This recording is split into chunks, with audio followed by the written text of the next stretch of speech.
سرکار دو عالم اور آپ کے جانثاروں صحابہ کرام کو مکہ سے ہجرت کیے ہوئے 6 سال ہو گئے تھے۔ اللہ کے گھر کے حج کی تمنا سب کے دلوں میں شدت اختیار کرتی جا رہی تھی، کیونکہ حج زمانہ جاہلیت سے ہی عربوں کا شعار رہا ہے اور کسی دشمن کو بھی اس کی ادائیگی سے نہیں روکا جاتا تھا، اور مسلمانوں کا تو پھر زیادہ حق تھا کہ وہ حج بیت اللہ کی سعادت حاصل کریں۔ اسی لیے رسول کریم صلی اللہ علیہ وسلم نے مدینے کے آس پاس کی بستیوں میں حج بیت اللہ پر جانے کا اعلان فرما دیا، اور 1400 صحابہ کرام یہ سعادت حاصل کرنے کے لیے جمع ہو گئے۔ آپ علیہ الصلوۃ والسلام اور صحابہ کرام نے قربانی کے جانور بھی اپنے ہمراہ لے لیے اور ایسے علاقے میں پہنچے جسے حدیبیہ کہا جاتا تھا۔ صحابہ کرام نے عرض کیا، ایسے خشک علاقے میں کیسے رہیں گے؟ حضور علیہ الصلوۃ والسلام کی خدمت میں ہماری گزارش ہے کہ ہم آگے بڑھیں اور ایسی جگہ پہنچ جائیں جہاں پانی ہو۔ حضور علیہ الصلوۃ والسلام نے دعا کے لیے دونوں ہاتھ آسمان کی طرف اٹھائے اور بارگاہ الہی میں دعا کی، اے خالق و مالک اللہ تعالیٰ، اگر آپ پانی مہیا نہیں کریں گے تو مسلمان بے اختیار حرم میں داخل ہو جائیں گے۔ وہاں ایک کنواں تھا جو خشک تھا۔ حضور علیہ الصلوۃ والسلام نے ایک تیر لیا اور تیر کو کنویں میں گاڑنے کا حکم دیا۔ کنویں میں جیسے ہی تیر گاڑا گیا، پانی کا چشمہ ابل پڑا۔ حضور علیہ الصلوۃ والسلام کی آمد کی خبر سن کر قریش کے لوگ اس الجھن میں گرفتار ہو گئے کہ اگر ہم مسلمانوں کو مکہ میں داخل ہونے سے روکتے ہیں تو جزیرۃ العرب کے لوگ مخالف ہو جائیں گے۔ عرب قبائل یہ سمجھیں گے کہ ہم خانہ کعبہ کے مالک بن بیٹھے ہیں، اور حج و عمرہ اور زیارت کعبہ اب قریش کی مرضی سے ہوگا، اور اگر محمد علیہ الصلوۃ والسلام کے قافلے کو مکہ میں آنے دیتے ہیں تو پورے عرب میں شرمندگی ہوگی کہ محمد علیہ الصلوۃ والسلام ہم پر غالب آ گئے۔ اس مخدوش صورتحال سے نمٹنے کے لیے انہوں نے عروہ بن مسعود ثقفی کو سفیر مقرر کیا تاکہ وہ حدیبیہ جا کر حضور علیہ الصلوۃ والسلام سے مذاکرات کرے۔ عروہ بن مسعود نے حضور علیہ الصلوۃ والسلام سے ملاقات کی اور ان سے پوچھا، تم لوگ کس مقصد سے آئے ہو؟ سیدنا حضور علیہ الصلوۃ والسلام نے فرمایا، ہم خانہ کعبہ کی زیارت کرنے آئے ہیں۔ عروہ بن مسعود کو قربانی کے وہ اونٹ دکھائے جن پر قربانی کے نشان لگے ہوئے تھے۔ گفتگو کے دوران عروہ نے بڑی بدتمیزی سے سیدنا علیہ الصلوۃ والسلام کے چہرہ اقدس کو ہاتھ لگایا۔ حضرت مغیرہ نے غضبناک ہو کر تلوار کی نوک اس کے ہاتھ میں چبھوئی اور بولے، گستاخی نہیں کر، ادب سے بات کر۔ حضرت ابوبکر صدیق نے عروہ سے کہا، اے عروہ، اگر تو سفیر نہیں ہوتا تو ہم تجھے موت کی نیند سلا دیتے۔ عروہ بن مسعود قریش کے پاس پہنچا تو اس نے قریش کے بزرگوں سے کہا، میں نے روم کا دربار اور حبشہ کے بادشاہ نجاشی کا دربار دیکھا ہے، لیکن جو وفاداری اور جانثاری مسلمانوں کے دلوں میں محمد علیہ الصلوۃ والسلام کے لیے ہے وہ مجھے قیصر اور نجاشی کے دربار میں نظر نہیں آئی۔ عروہ بن مسعود کے بعد ایک اور شخص قریش کے سفیر کی حیثیت سے حدیبیہ آیا۔ اس نے دیکھا کہ مسلمان احرام باندھے ہوئے ہیں اور قربانی کے اونٹ ان کے ساتھ ہیں۔ واپس جا کر قریش سے کہا، میں نے قربانی کے اونٹوں کو دیکھا ہے جن پر قربانی کا مخصوص نشان بنا ہوا تھا۔ اس کے علاوہ میں نے سنا کہ وہ حج کا مخصوص ورد پڑھ رہے تھے، لہٰذا اس میں کوئی شک و شبہ نہیں کہ وہ کعبہ کی زیارت کرنے آئے ہیں، اور میرے خیال میں ان کے اوپر پابندی نہیں لگانی چاہیے۔ لیکن قریش مطمئن نہیں ہوئے۔ انہوں نے جلیس بن علقمہ کو بھیجا۔ جلیس جب وہاں پہنچا تو حضور علیہ الصلوۃ والسلام نے فرمایا، قریش کے نمائندے کو آزاد چھوڑ دیا جائے تاکہ وہ جہاں جانا چاہے جائے، جس سے چاہے ملاقات کرے اور جو چاہے دیکھے۔ حلیس بن علقمہ نے بھی یہی دیکھا کہ سارے مسلمان احرام باندھے ہوئے ہیں اور قربانی کے لیے اپنے ساتھ اونٹ لائے ہیں۔ حلیس کو کہیں بھی ہتھیار نظر نہیں آئے۔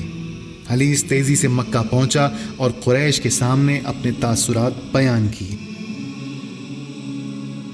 اے مکہ کے سرداروں، میں یقین سے کہہ سکتا ہوں کہ مسلمان خانہ کعبہ کی زیارت کے لیے آئے ہیں، ان کی نیت میں کھوٹ نہیں ہے۔ میرے خیال میں انہیں مکہ آنے کی اجازت ہونی چاہیے۔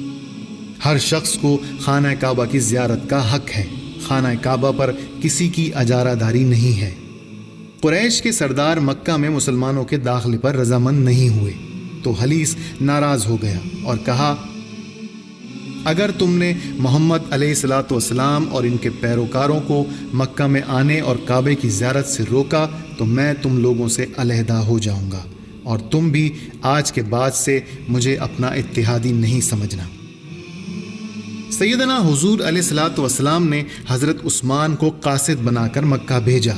حضرت عثمان نے جب قریش سے ملاقات کی تو اہل مکہ نے کہا، آپ ہمارے قبیلے سے تعلق رکھتے ہیں، ہم آپ کو اجازت دیتے ہیں کعبے کا طواف کریں اور عمرہ ادا کریں، لیکن محمد علیہ الصلاۃ والسلام کو اس بات کی اجازت نہیں دے سکتے کہ وہ خانہ کعبہ میں داخل ہوں۔ کور چشم قریش کی ضد اور ہٹ دھرمی سے مذاکرات ناکام ہو گئے۔ حضرت عثمان کی واپسی میں دیر ہو گئی اور اس دوران مسلمانوں میں یہ افواہ پھیل گئی کہ حضرت عثمان کو شہید کر دیا گیا ہے۔ سیدنا حضور علیہ الصلاۃ والسلام ببول کے درخت کے نیچے بیٹھ گئے اور فرمایا کہ عثمان کے خون کا بدلہ لینا قرض ہے۔ جو شخص اس میں شریک ہونا چاہتا ہے وہ میرے ہاتھ پر بیعت کرے کہ آخری دم تک وفادار رہے گا۔ تمام صحابہ کرام نے حضور علیہ الصلاۃ والسلام کے دست مبارک پر بیعت کر لی۔ حضور علیہ الصلاۃ والسلام نے اپنے دائیں ہاتھ کو عثمان کا ہاتھ فرمایا اور اپنے دوسرے ہاتھ پر ہاتھ رکھ کر حضرت عثمان کی طرف سے بھی بیعت کی۔ سورہ فتح میں ارشاد باری تعالیٰ ہے، جو لوگ آپ سے بیعت کرتے ہیں وہ یقیناً اللہ سے بیعت کرتے ہیں، ان کے ہاتھوں پر اللہ کا ہاتھ ہے۔ تو جو شخص عہد شکنی کرے وہ اپنے نفس پر ہی عہد شکنی کرتا ہے۔ جو شخص اس اقرار کو پورا کرے جو اس نے اللہ کے ساتھ کیا ہے تو اسے عنقریب اللہ بہت بڑا اجر دے گا۔ سورہ فتح آیت 10۔ بیعت رضوان کے بعد اطلاع موصول ہوئی کہ حضرت عثمان کی شہادت کی خبر درست نہیں تھی۔ 2 دن 2 رات کے مذاکرات کے بعد قریش نے سہیل بن عمرو کو سفیر بنا کر ایک وفد کے ساتھ حدیبیہ بھیجا تاکہ وہ سیدنا حضور علیہ الصلاۃ والسلام سے ضروری مذاکرات کرے تاکہ عدم جارحیت کا معاہدہ طے پایا جائے۔ حضور علیہ الصلاۃ والسلام نے حضرت علی کو بلوایا اور ان سے کہا کہ وہ معاہدے کی دستاویز تیار کریں۔ حضرت علی نے لکھنا شروع کر دیا، بسم اللہ الرحمن الرحیم۔ سہیل بن عمرو نے فوراً ٹوکا اور بولا، ہم رحمان اور رحیم کو نہیں جانتے۔ علی کو بسمک اللہم لکھنا چاہیے کیونکہ قدیم زمانے سے ہم عربوں کے تمام معاہدے اسی نام سے شروع ہوتے ہیں۔ حضرت علی نے اگلا فقرہ لکھا، یہ معاہدہ ہوا ہے محمد رسول اللہ علیہ الصلاۃ والسلام اور سہیل بن عمرو کے درمیان۔ لیکن سہیل بن عمرو نے ایک بار پھر اعتراض کیا اور کہا، اس طرح نہ لکھو کہ ہم محمد علیہ الصلاۃ والسلام کو خدا کا رسول نہیں مانتے، اور اگر مانتے تو مکہ میں آنے سے کیوں روکتے؟ لہٰذا اس معاہدے کا آغاز یوں ہونا چاہیے، یہ معاہدہ ہے محمد بن عبداللہ اور سہیل بن عمرو کے درمیان۔ حضرت علی نے حضور علیہ الصلاۃ والسلام کی طرف دیکھا۔ حضور علیہ الصلاۃ والسلام نے فرمایا، یا علی وہی لکھو جو سہیل کہتا ہے تاکہ اس کی رضامندی حاصل رہے۔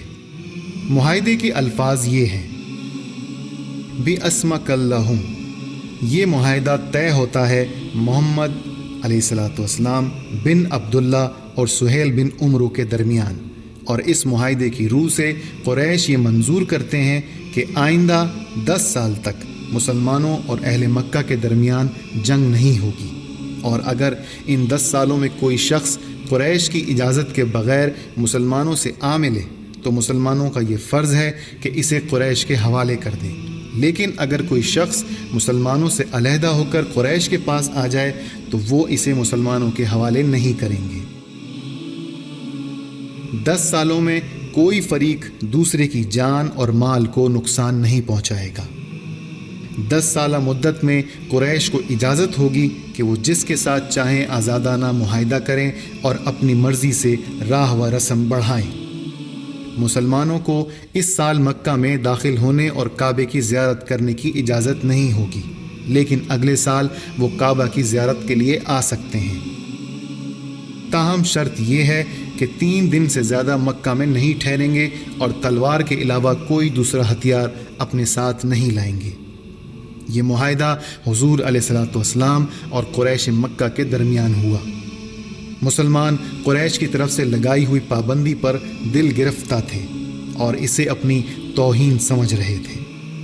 حضرت عمر نے حضور علیہ الصلوۃ والسلام سے عرض کیا، یا رسول اللہ علیہ الصلوۃ والسلام، کیا حضور علیہ الصلوۃ والسلام نے یہ نہیں فرمایا تھا کہ ہم مکہ جائیں گے اور خانہ کعبہ کا طواف کریں گے؟ حضور علیہ الصلوۃ والسلام نے فرمایا، تم انشاءاللہ مکہ ضرور جاؤ گے اور خانہ کعبہ کا طواف کرنے کی سعادت حاصل کرو گے۔ معاہدہ حدیبیہ پر دستخط ہونے کے بعد حضرت ابو جندل مکہ سے فرار ہو گئے اور حدیبیہ پہنچ کر مسلمانوں سے آ ملے۔ حضرت ابو جندل کے حدیبیہ پہنچتے ہی سہیل بن عمرو بھی وہاں آ گیا اور اس نے کہا، ہمارے اور تمہارے درمیان معاہدے کی روح سے اگر کوئی شخص فرار ہو جائے اور تمہاری پناہ میں آ جائے تو تمہارا یہ فرض ہے کہ اسے ہمارے حوالے کر دو، لہٰذا میرے لڑکے ابو جندل کو میرے حوالے کیا جائے۔ حضور علیہ الصلوۃ والسلام نے حضرت ابو جندل کو ان کے باپ کے حوالے کر دیا۔ حضرت ابو جندل نے عرض کیا، یا رسول اللہ علیہ الصلوۃ والسلام، میرا باپ مجھے مار ڈالے گا۔ حضور علیہ الصلوۃ والسلام نے دلاسا دیتے ہوئے کہا، ابو جندل ڈرو نہیں، اللہ تعالیٰ تمہاری حفاظت کریں گے۔ لیکن اس واقعے سے مسلمانوں میں غم و غصے کی لہر دوڑ گئی اور کعبے کی زیارت سے محروم ہونے کے بعد ان کے اعصاب پر یہ دوسری کاری ضرب تھی۔ لیکن بیعت رضوان نے انہیں بے قابو نہیں ہونے دیا۔ حضور علیہ الصلوۃ والسلام نے جب یہ دیکھا کہ عام مسلمان بہت رنجیدہ ہیں تو حضور علیہ الصلوۃ والسلام نے انہیں جمع کر کے سورہ فتح کی یہ آیتیں سنائیں۔ اللہ خوش ہوا ایمان والوں سے جب ہاتھ ملانے لگے تجھ سے اس درخت کے نیچے، پھر جانا جو ان کے جی میں تھا، پھر اتارا ان پر چین اور انعام، دی ان کو ایک فتح نزدیک۔ سورہ فتح آیت 18۔ صلح نامے کے بعد حضور علیہ الصلوۃ والسلام نے صحابہ کرام کو حکم دیا کہ قربانی کے جانور ذبح کر دو اور سر منڈوا کر احرام کھول دو۔ سیدنا علیہ الصلوۃ والسلام نے 3 مرتبہ حکم دیا، مگر صحابہ کرام اس قدر شکستہ دل اور رنج و غم میں ڈوبے ہوئے تھے کہ انہوں نے اپنی جگہ سے حرکت نہیں کی۔ سیدنا علیہ الصلوۃ والسلام اس موقع پر بہت رنجیدہ ہوئے اور اپنے خیمے میں تشریف لے گئے۔ ام المومنین حضرت ام سلمہ سے اپنے دکھ کا اظہار کیا۔ انہوں نے عرض کیا، حضور علیہ الصلوۃ والسلام اپنا اونٹ ذبح کر کے سر منڈوا لیں، مسلمان حضور علیہ الصلوۃ والسلام کی پیروی کریں گے۔ سیدنا حضور علیہ الصلوۃ والسلام نے جب قربانی کر کے سر منڈوا لیا تو صحابہ کرام نے قربانیاں دیں اور سر منڈوا لیا اور احرام سے باہر آ گئے۔ عام مسلمان معاہدے کے دیر پا اثرات کو نہیں سمجھ سکے تھے۔ جب وہ اپنے سر منڈوانے اور احرام سے نکلنے کے بعد مدینہ روانہ ہوئے تو وہ بہت غمزدہ اور دل گرفتہ تھے۔ ایسی حالت میں جب کہ مسلمان دلوں میں درد چھپائے مدینے کی جانب گامزن تھے، راستے میں ایک اور مسلمان حضرت ابو بصیر نے، جو مکہ سے بھاگ نکلے تھے، مسلمانوں سے پناہ کی درخواست کی۔ حضرت ابو بصیر ابھی اطمینان کا سانس نہیں لے پائے تھے کہ قریش کے 2 افراد بھی وہاں پہنچ گئے اور مطالبہ کیا، یا محمد علیہ الصلوۃ والسلام، معاہدے کی روح سے ابو بصیر کو ہمارے حوالے کیا جائے۔ حضرت عمر نے آگے بڑھ کر عرض کیا، یا رسول اللہ علیہ الصلوۃ والسلام، اس مرتبہ اس شخص کو واپس نہ بھیجیں، یہ ہم سے پناہ مانگنے آیا ہے، اگر ہماری جان بھی چلی جائے تو اسے قریش کو نہیں دیں گے۔ حضور علیہ الصلوۃ والسلام نے جواب دیا، ہم ایفائے عہد کے پابند ہیں، یہ جواب سن کر مکہ سے آنے والے 2 آدمیوں نے مسلمانوں کے سامنے حضرت ابو بصیر کو اونٹ کی پیٹھ پر باندھ دیا اور روانہ ہو گئے۔ حضرت ابو بصیر نے راستے میں اپنی رسیاں توڑ ڈالیں اور آزاد ہونے میں کامیاب ہو گئے۔ حضرت ابو بصیر نے 2 میں سے ایک شخص کو موت کی نیند سلا دیا، جبکہ دوسرا جان بچا کر بھاگ گیا۔ حضرت ابو بصیر دوبارہ مسلمانوں سے آ ملے اور ان سے پناہ کی درخواست کی۔ اگلے روز زندہ بچ جانے والا شخص مسلمانوں کے قافلے تک پہنچ گیا اور ابو بصیر کا مطالبہ کرنے لگا۔ حضور علیہ الصلوۃ والسلام نے حکم دیا کہ حضرت ابو بصیر کو اس شخص کے حوالے کر دیا جائے، لیکن اس سے پہلے کہ قریش کا نمائندہ حضرت ابو بصیر کو پکڑ کر اپنے ساتھ لے جائے، وہ فرار ہو گئے۔ حضرت ابو بصیر نے مکہ جانے کے بجائے ریگستان میں پناہ لینے کا فیصلہ کیا۔ حضرت ابو بصیر ذوالمروہ کے مقام پر پناہ گزین ہو گئے۔ کچھ دنوں بعد حضرت ابو جندل بھی مکہ سے فرار ہو کر ذوالمروہ پہنچ گئے اور حضرت ابو بصیر سے آ ملے۔ پھر رفتہ رفتہ دوسرے مسلمان بھی مکہ سے نکل کر ذوالمروہ میں پہنچنا شروع ہو گئے اور ایک گروہ تشکیل پا گیا۔ حدیبیہ کا معاہدہ ہوئے 1 سال بھی نہیں گزرا تھا کہ ذوالمروہ میں مسلمانوں کی تعداد اتنی زیادہ ہو گئی کہ ایک فوج بن گئی۔ وہ مکہ جانے والے کاروانوں کا راستہ روک کر مال غنیمت حاصل کرنے لگے۔ ذوالمروہ کے مسلمانوں نے قریش کو اس طرح سے ناک چنے چبوا دیے کہ انہوں نے عاجز و لاچار ہو کر خود ہی پیغمبر علیہ الصلوۃ والسلام سے درخواست کی کہ وہ ذوالمروہ میں جمع ہونے والے مسلمانوں کو مدینہ بلوا لیں۔ اس طرح ذوالمروہ کے مسلمان مدینہ آ گئے۔ جنگ خیبر۔ خیبر ایک بڑی آبادی یا شہر کا نام ہے۔ یہاں یہودیوں نے کئی مضبوط قلعے بنا رکھے تھے۔ یہ نہایت ہی زرخیز علاقہ ہے۔ کھیتی باڑی اور اجناس خورد و نوش اس جگہ کثرت سے پیدا ہوتی ہیں۔ اس علاقے کی آب و ہوا قدرے غیر صحت مند ہے۔ خیبر سرزمین عرب پر یہودیوں کا سب سے بڑا مرکز تھا۔ اہل حق نے جب یہودیوں کو بدعہدی، جھوٹ اور فریب کے جرم میں مدینہ سے جلا وطن کیا تو قبیلہ بنو نذیر خیبر میں آ کر آباد ہو گئے تھے۔ خیبر کے یہودی بہادر اور طاقتور تھے، مسلح تھے، دولت مند تھے۔ خیبر کی سونا اگلتی زمینوں اور سرسبز و شاداب نخلستانوں کی وجہ سے ان کی معاشی حالت بہت اچھی تھی۔ آمدنی وافر تھی۔ آمدنی کا اکثر حصہ اسلام کو نقصان پہنچانے اور ان کو تباہ اور برباد کرنے کی سازشوں میں خرچ ہوتا تھا۔ حضور علیہ الصلوۃ والسلام 6 ذوالحج میں مدینہ طیبہ واپس تشریف لے آئے۔ یہاں آ کر حضور علیہ الصلوۃ والسلام کو خیبر کے یہودیوں کی سازش کے بارے میں آگاہی ہوئی کہ صلح حدیبیہ کے باوجود انہوں نے اپنی عداوت کے طور طریقے نہیں بدلے۔ وہ لوگ بدستور مسلمانوں کے تجارتی قافلوں کو خیبر کے مضافات سے گزرنے کی اجازت نہیں دیتے تھے تاکہ مسلمان شمالی ملکوں سے اقتصادی رابطہ قائم نہ کر سکیں۔ یہود کی ریشہ دوانیوں کو ختم کرنے کے لیے سیدنا حضور علیہ الصلوۃ والسلام نے فیصلہ کیا کہ خیبر کی طرف پیش قدمی کی جائے۔ لہٰذا مدینہ طیبہ میں 20-25 روز قیام کے بعد حضور علیہ الصلوۃ والسلام خیبر کی طرف روانہ ہوئے۔ حضرت صبا بن عرفہ غفاری کو مدینہ طیبہ میں اپنا نائب مقرر فرمایا۔ اسلامی فوج کے سپہ سالار حضور علیہ الصلوۃ والسلام خود تھے۔ اسلامی لشکر کی تعداد 1600 تھی، جن میں سے 1400 پیدل اور 200 گھوڑے سوار تھے۔ غزوہ خیبر میں کچھ خواتین بھی شریک ہوئیں۔ چند خواتین حضور علیہ الصلوۃ والسلام کی خدمت میں حاضر ہوئیں اور عرض کیا کہ حضور علیہ الصلوۃ والسلام غزوہ خیبر میں یہودیوں کے خلاف جنگ کے لیے تشریف لے جا رہے ہیں۔ ہماری یہ خواہش ہے کہ ہمیں بھی اپنے ہمراہ لے جائیں تاکہ ہم میدان جنگ میں زخمی مجاہدین کی مرہم پٹی کر سکیں، انہیں وقت پر دوا اور پانی دے سکیں۔ ہم لڑائی کے دوران تیر اٹھا اٹھا کر لائیں گی اور مجاہدین کو دیں گی۔ اس طرح ہم سپاہیوں کی مدد کریں گی۔ حضور علیہ الصلوۃ والسلام نے ان کا یہ جوش اور جذبہ دیکھتے ہوئے اجازت عطا فرما دی۔ خیبر سے تھوڑے فاصلے پر بنو غطفان کے قبائل آباد تھے۔ یہ قبائل یہودیوں کے معاون اور مددگار تھے۔ غزوہ خندق میں بھی یہ مسلمانوں کے خلاف رہے تھے۔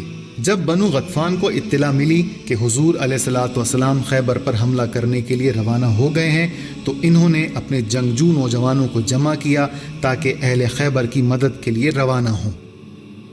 حضور علیہ الصلوۃ والسلام نے اعلیٰ حربی بصیرت سے کام لیتے ہوئے لشکرگاہ کے لیے ایسی جگہ منتخب فرمائی کہ خیبر اور غطفان کا درمیانی راستہ کاٹ ڈالا تاکہ بنو غطفان اہل خیبر کی مدد نہیں کر سکیں۔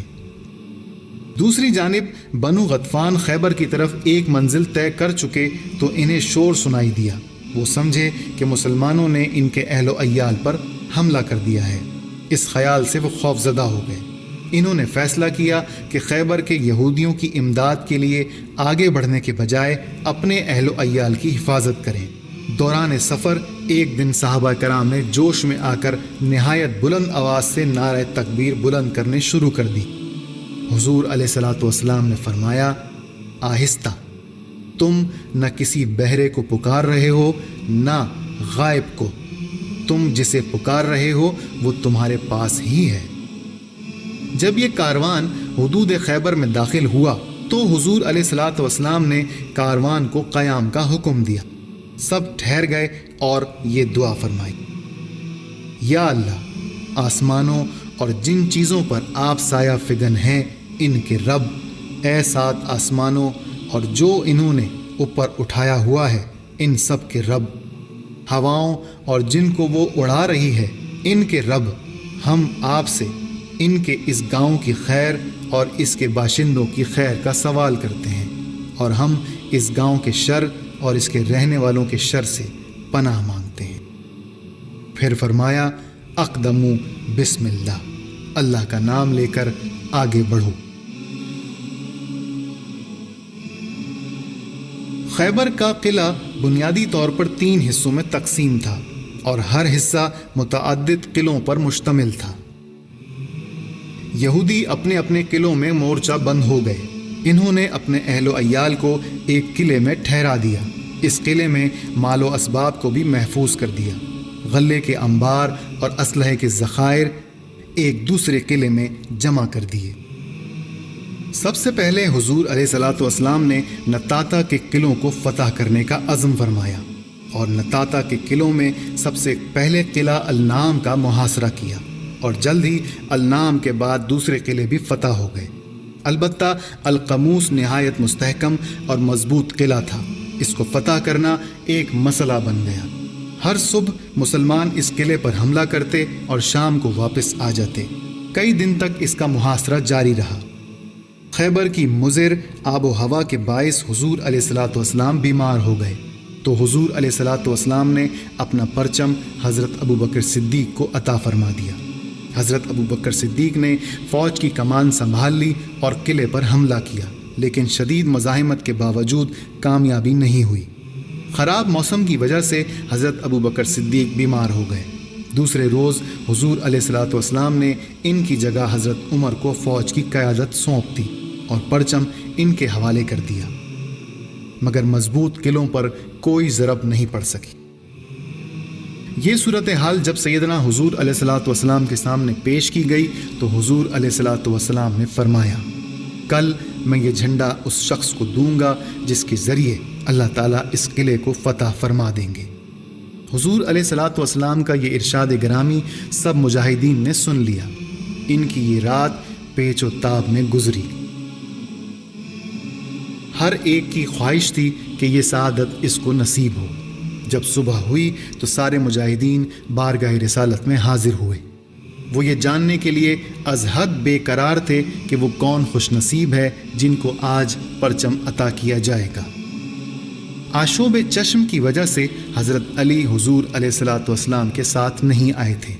جب حضور علیہ الصلوۃ والسلام مدینہ طیبہ سے روانہ ہو گئے تو حضرت علی نے سوچا، حضور علیہ الصلوۃ والسلام جہاد پر تشریف لے جائیں اور میں پیچھے رہ جاؤں، بخدا ایسا ہرگز نہیں ہوگا۔ چنانچہ حضرت علی خیبر تشریف لے آئے اور حالت یہ تھی کہ آنکھوں پر پٹی بندھی ہوئی تھی۔ حضور علیہ الصلوۃ والسلام نماز جمعہ ادا فرما چکے تو جھنڈا منگوایا اور پوچھا، علی کہاں ہے؟ عرض کیا، ان کی دونوں آنکھیں دکھ رہی ہیں، اس لیے یہاں موجود نہیں۔ حضور علیہ الصلاۃ والسلام نے انہیں بلایا۔ جب حضرت علی حضور علیہ الصلاۃ والسلام کے سامنے تشریف لائے تو عرض کیا، مجھے نظر نہیں آتا۔